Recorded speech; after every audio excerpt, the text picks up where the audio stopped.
So, pro tip, if you're ever trying to infiltrate the bad guys, all you have to do to look and sound like a bad guy is to scowl a lot. Yes, father. I will defeat him once and for... I mean, God, Galdor.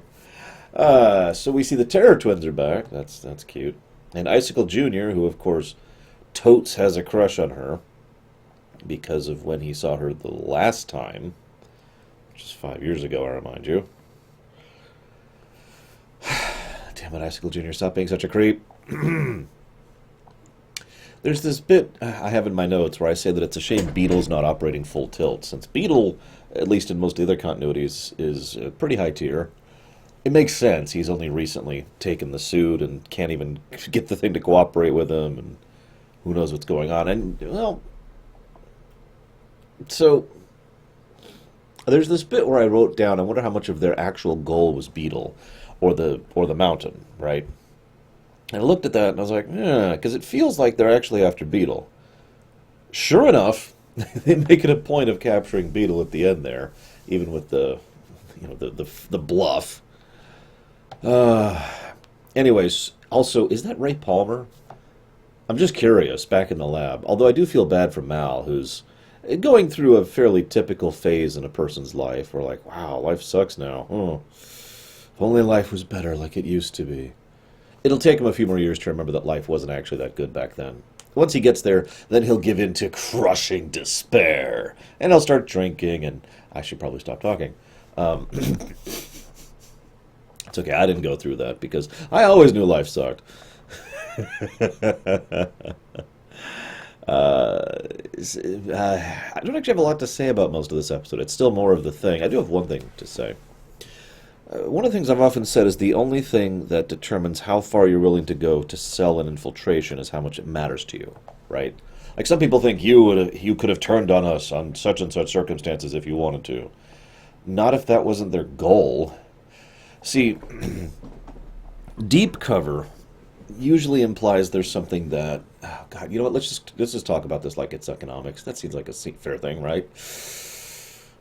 Imagine that you are the transactor and you are purchasing something. Now, every time you, the person who is in cover, does something you don't want to or you don't like to, something horrible or something awful, or you blow up the mountain, or you kidnap your friends, or punch them, or fake kill them, whatever, all of that is money. All of that is how much money you're putting down in exchange for what you're getting in response. So in basic economic principle, you shouldn't pay more than what your getting's worth. You follow me so far?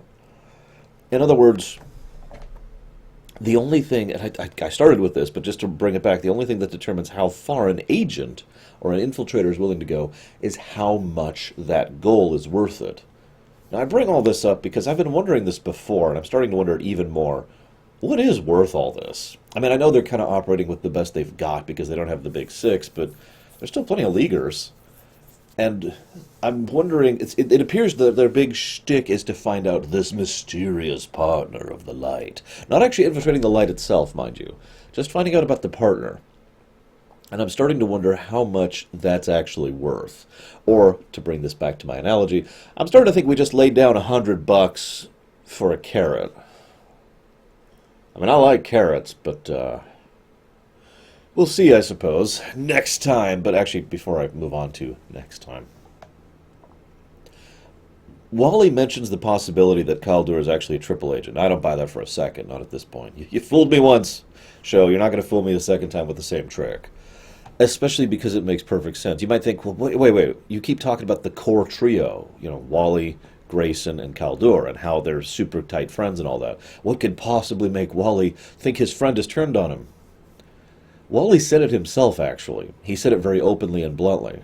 What's really bothering him is the absence of Artemis. He is literally terrified for her. That's what makes him say that.